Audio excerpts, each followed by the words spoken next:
Join us as we sit down with remarkable individuals from various walks of life who faced their fair share of obstacles and emerged with positivity. Each episode, you'll hear inspiring stories, actionable tips, and wisdom that can supercharge your own journey when using adversity as motivation. Let's learn together. Welcome to Lauer Power. Welcome to another episode of Lauer Power, where we use adversity as motivation. I'm Chad Evans alongside Chad Lauer here in Stone State Studios. Before we get started, I want to make sure you get yourself subscribed to our channel. Make sure you like all the content, and why don't you just go ahead and give it a share too while you're at it. Big thanks to our sponsors like the Plumbing Outlet, also GDK Development, and Brian G. Persing Masonry. Thanks so much for helping us out and sponsoring our program. Mr. Lauer, it's been a while. How are you? I know, buddy. How are you? I think I'm all right today. Awesome. Pretty good. I know we took a little break there, and we had a lot of people reaching out, being like, "Hey, man, when's the next podcast coming out?" Things get busy. I agree. We've had quite a busy start to the fall here, so I'm glad to be back in the saddle and getting started. What's new? What's going on? A lot's new, man. I bought a horse. A horse? A horse. Like a real horse? A real horse. Like how big's the horse? He's pretty big. They measure horses in hands. That's right. That? Yes, I did know. So I think he's like 15.3 hands. Wow. I'm still learning. I always listen. People say, practice what you preach. I'm really out of my comfort zone. That's great. What's the horse's name? His name is Charm. Charm. He came from a farm in Irish Valley. Okay. And he's just so much fun. And he's at Walnut Hollow Farm. Shout out to Diane. She's like the master of horses in our area. So we board him there, and we get to go hang out with them, once or twice a day. Yeah. Charm. Really fun. I just pictured you just like having a horse next to your car in the driveway kind of thing. I don't know. Those who know me know that it's really out of my comfort zone. But yeah. I'll be honest. I'm really bonding with him, and I'm learning something new. And every day, it's like, oh, that makes sense. Did you ride the horse? I will not ride him for a really long time. So there's something called lunging, where you take him out, and he kind of like runs in a circle to exercise, and you tell him to walk and trot and canter. I am very interested in that. Right now, I have no interest in riding. He's young. He's only 3, so it's probably unsafe. But maybe one day. Maybe we could get him racing. Maybe we can come video it, You and I down at the racetrack. I've never been Hollywood Casino. I've never. Listen, now you're talking my speed. That'd be a lot of fun. Let's go, Charm. Listen, that'd be a blast, actually. So, hey, who knows? Maybe that's in our future. Stone State horse racing. I'll sponsor a horse. Stone State. Lauer Media and Stone State. We'll get Krebs on the back of that horse. Down the stretch he comes. Dude, how much fun would that be? That would be a blast. So anyway, we'll continue to increase our horse knowledge. But and business is good for you? Business is good. How about for you? It's good. It's really busy. This is the year 8 for Stone State, and it's the busiest year for revenue-wise. It's funny. I can't believe it's November next week. Yeah, I know. Like you start saying revenue-wise, it's like, man, this year is going to be over. Yeah, we're about wrapping up the year. Wow, it's crazy. But it's a fun time to start planning for 2026, which, listen, I also spent the weekend at the United States of America Basketball Coaches Clinic in Queens. In Queens? Yep. And I went with Tyler Bardo, who's the Central Mountain varsity high school coach. And I'll be honest, it was a terrific experience. One of the coolest things, if you've heard of Stan Van Gundy. Yeah, sure. Stan Van Gundy's been an NBA coach, and he's an analyst on television right now. So he was one of the coaches that we got to do roundtables with. Listen, wow. I was not invited to this. I paid for it. Yeah. So it was really cool. On Sunday, we got to sit with 40 of us. We're able to sit with the best coaches that run USA basketball and pick their brain. But when we got there on Saturday morning, it started at 8:30. And this kind of comes back to the adversity as motivation and leadership stuff we talk about. So there's 40 of us, and we go into this Maspeth High School entrance in Queens, New York. And there's a security team there, and they're like, hey, they're not quite ready for you yet. Just go sit over here in the corner and wait until the coaches welcome you down. Well, I'll be darned. Stan Van Gundy walks through the doors. What do you think he does? I don't know. What does he do? Sits right with us. Is that right? he's just a regular dude, and that's what I learned from these guys. Don Showalter, Bobby Hurley was there. They're just regular dudes. These guys have made millions of dollars. They come in, they talk to you like you're sitting at the bar. Yeah. They're wearing just beat up t-shirts and shorts and their basketball sneakers, and all they want to do is talk hoops. Like, the thing I learned from that is, man, like, these guys are humble. Well, what was your biggest takeaway from it? So I have a bunch. One we're going to get into today. Great question. And it's, I think it's going to be the title of this podcast, which is how do we connect with young people, right? How do we connect with young people? Well, we're young. We're young. We're middle-aged. Hate to break it to you. Are you sure about that? I think so. I think we're middle-aged. Well, go ahead. No, but I think that, they really care about people. And it's funny, Stan Van Gundy gave a speech, and this is what hit home. He talked about his brother, and his brother was the head coach of the New York Knicks. And some of the basketball nerds will remember this, but he was on the hot seat, and he was coaching the New York Knicks, and it was a 5-game series. Jeff Van Gundy. You got it, Jeff Van Gundy. Yeah. And Allen Houston pulled up for a jump shot. Okay, the game was tied. If it goes in, they advance, go to the NBA the next round. If it doesn't, he's pretty much fired, right? And the way he presented it was, he goes, hey, the ball bounces off the rim, right? And he goes, now freeze. Ball comes back in. My brother's a great coach, gets a new contract, on to the NBA finals, etc. Ball doesn't go in. My brother's a terrible coach, fired, his whole career trajectory changes, right? And the ball went in. But his point was like, man, coaching's hard, and if you're not willing to be criticized, it's not the profession for you. So on all levels. On all levels, right? So, there's always, you talk about all the time, that Monday morning quarterback, like, all the time. You just have to be willing to be criticized. The other thing I took away was all of these guys read. Every one of them, when they presented, recommended, multiple books. So that was pretty cool too. Like, they don't think they know it all, which was pretty awesome. Yeah. So, that leads me to what I want to talk about today, which is young people, right? How do we connect with young people? I hate, these young kids, damn it, they don't know what they're doing, blah, blah, blah, right? No, you were young once. Right? You were young once and you didn't have it all together. Right. Right. And that's okay. So like that whole, all these kids do is they're on their screen time, right? They're on their phones. Guess what? I remember as a kid, every house I went into, the television was on all day long, all night. I want to track your screen time with the television, right? They don't watch television, right? They're on their phones, but same thing. It's the same. You're sitting on your couch. They used to call it a couch potato when we were kids. Remember that? Yeah, sure. Right? Well, everybody's like, be careful what they're watching out online. But nobody had a problem with 6-year-old Chad watching MTV music videos back in 1986. A little risque. Yeah, think about that. It's the same. It's the same thing. And I tell you, every one of my family members, when I was a kid, the TV was on 24/7. Of course. Right? Now, sometimes it was background noise, but it was on. So my point is, we got to cut these kids a little bit of a break, right? Like, I'll give you an example.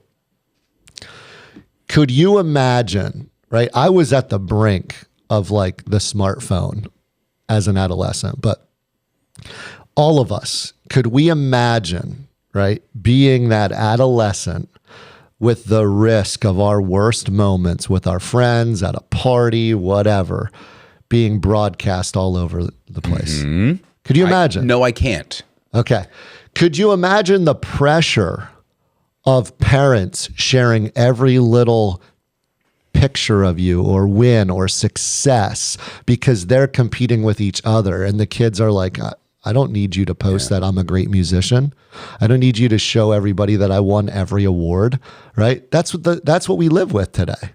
And the kids don't ask for it. Oh. So it's just a different type of pressure that I think we need to be aware of. Yeah. Okay.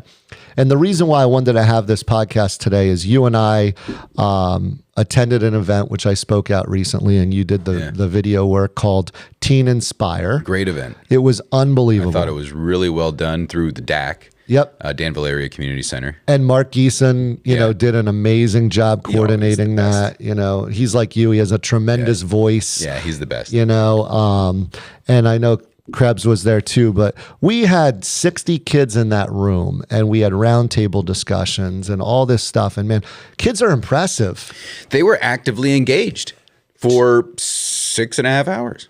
Two of them that I spoke with, one day they might be taking care of me in the hospital. Yeah. They were like, I want to go be a surgeon. Fantastic. The other one wanted to be a lawyer. One of them I just saw on social media with Bernadette Burkle, who's on the Community Giving Foundation board with me, went to testify in Harrisburg. Like these kids are doing awesome things, So I just want to start to highlight the positives. I went to another event this month. It was Leadership Susquehanna Valley, where we had a panel of leaders in the community. And there was a student from Bloomsburg who was just unbelievable. His insight was better than any of the adult leaders in the room. Well, I'm interested because I'll be on a panel next month on the 20th of November with the Leadership Susquehanna Valley. So probably same students, the same people, but it's unbelievable seeing the cool things the young people are doing. And then the next thing we do at the Community Giving Foundation is we run something called Youth in Philanthropy. So this year we have every school district in the 5.5 county footprint that we cover in Youth in Philanthropy. And what these students do is they do a community assessment and they say, what are the needs of my community through talking to fellow students. Some schools might be like, hey, some kids just want to wash their clothes, right? Mm-hmm. Some kids need a meal because when they go home, their parents work second shift and they don't have a meal, Some might be interested in the arts, So these kids then at a young age start to communicate with each other and determine what the needs are, and they create a grant round. And then folks and organizations within that community apply for the grant money, and the kids decide who gets the money. Yeah, it's great. They get to disperse, thousands of dollars into their community and see it at work. And man, is it cool to hear their perspectives, because the reality is they have more of an understanding of what's going on in the community than any of us do. Yeah, that's true. Right? They're at school with kids from all different socioeconomic backgrounds, I just want to highlight all of the good that these kids are doing. Okay. The second thing I want to chat about is how much they kind of get thrown to the wayside, right? So we recently found out at the coaching clinic that one of the coaches implemented a communication circle. So what he does is at the end of practice, he'll kind of put the kids in a circle. And at the end of practice, they have to look at each other and tell each other one thing that they did well at practice, right? And I did it recently.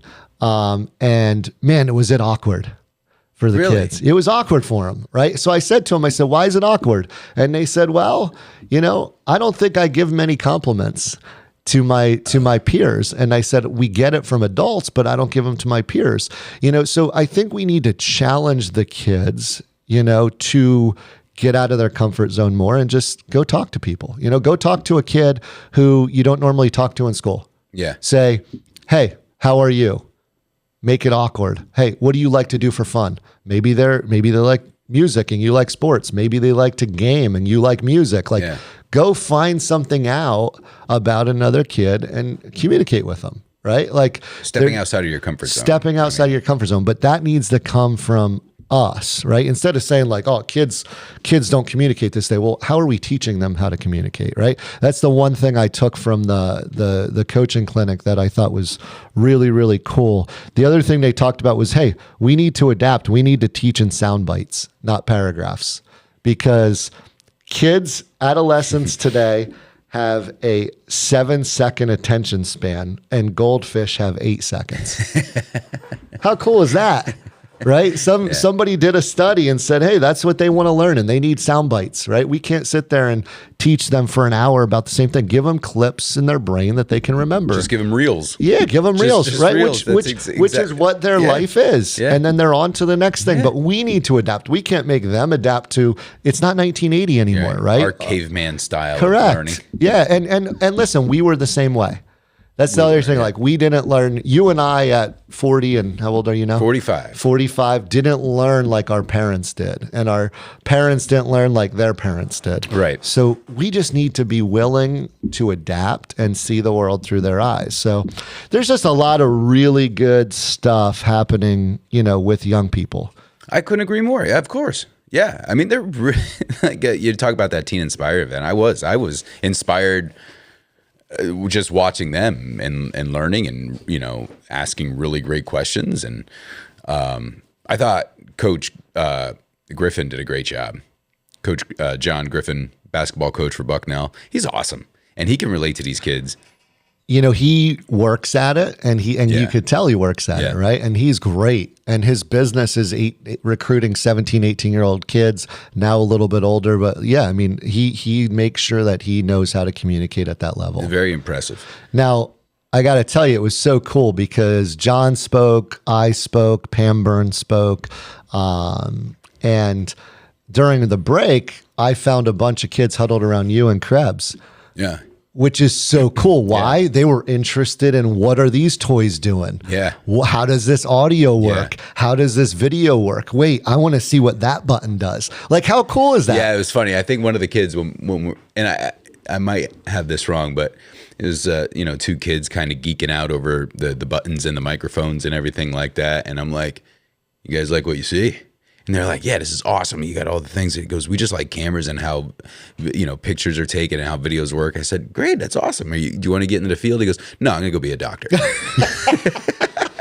Or something like that. I said, yeah. But you know what? Maybe he'll be a radiologist. Who knows? Like I just put here, that was one of my notes because I was learning that, man, kids are curious, right? Very. And even if they say at 16 they want to be a doctor, now whether that really happens or not, who cares, right? Because I know I still don't even know at 40 what I want to do, right?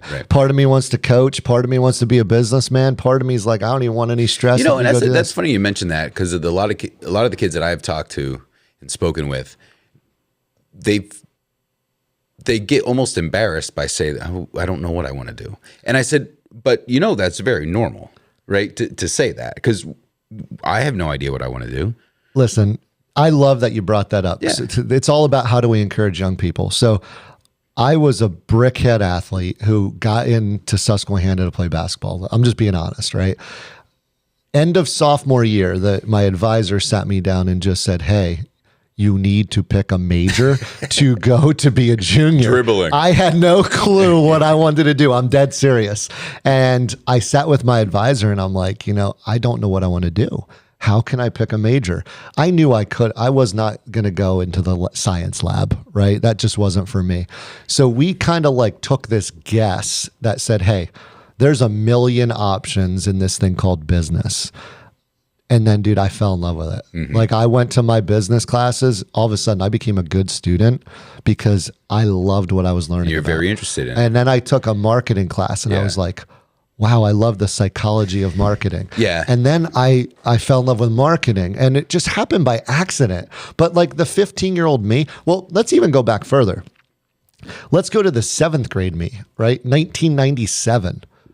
Digital marketing didn't exist. Let's fast forward 10 years later.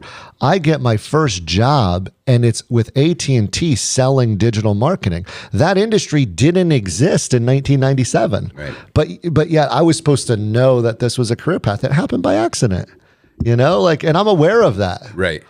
It's interesting with high school students right now, they have the ability in some school districts to do co-ops. Yeah. And I was fortunate enough to do some video production on Shikellamy and sit down and talk to these kids. And they're, we used to have shop class, right? But over at Shikellamy, and it's different in other school districts, Shikellamy did a really nice job. They had these kids doing manual labor, right?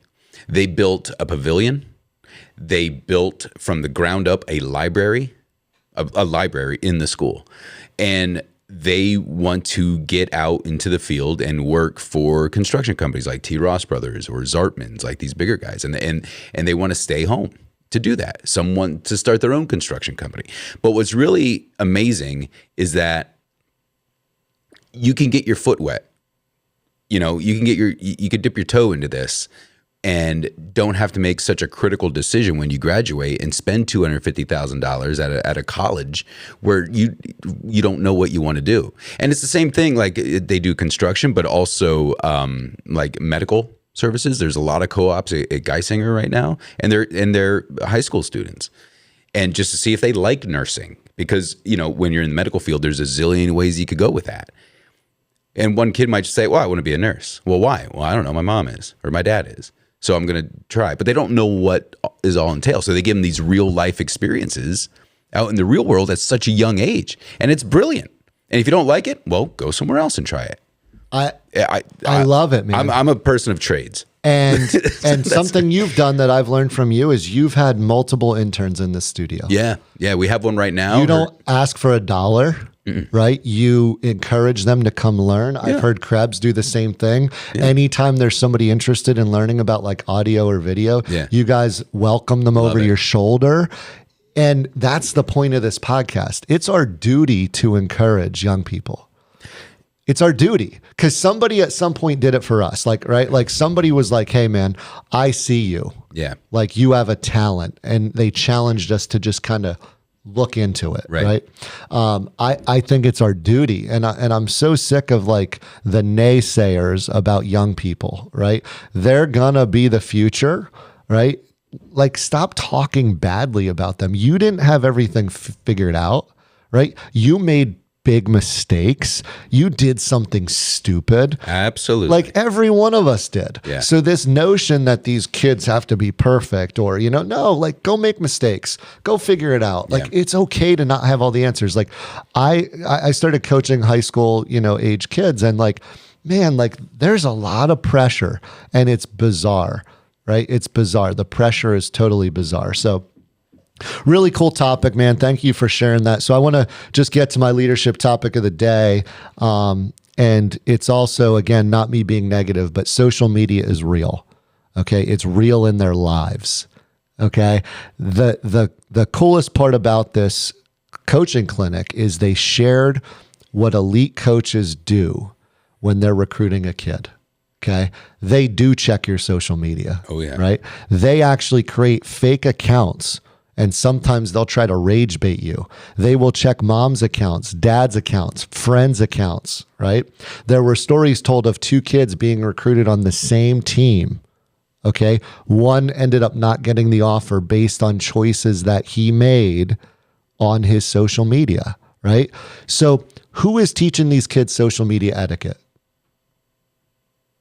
Nobody, right? Who is? Nobody. Is there a class on, hey, what are you supposed to post? How are you supposed to act on social media? Hey, social media is your personal brand. There's nothing. And we expect them, people who don't think about the future, right? Kids' frontal lobes are not developed in high school. They think only in the present. They think, what does my buddy think about me? What does that girl think about me? Hey, I'm pissed off. I'm going to tell everybody I'm pissed off. Hey, this kid wants to fight. I'm going to go punch him in the face because I don't think about my future, right? Yet we expect them to manage this tool. Yeah. We expect them to manage it and do it in this, way where they're not going to impact their future. It's just not realistic, right? Then we go and we take it a step further when we talk about sports. The reality is, in today's world, their social media following is their worth.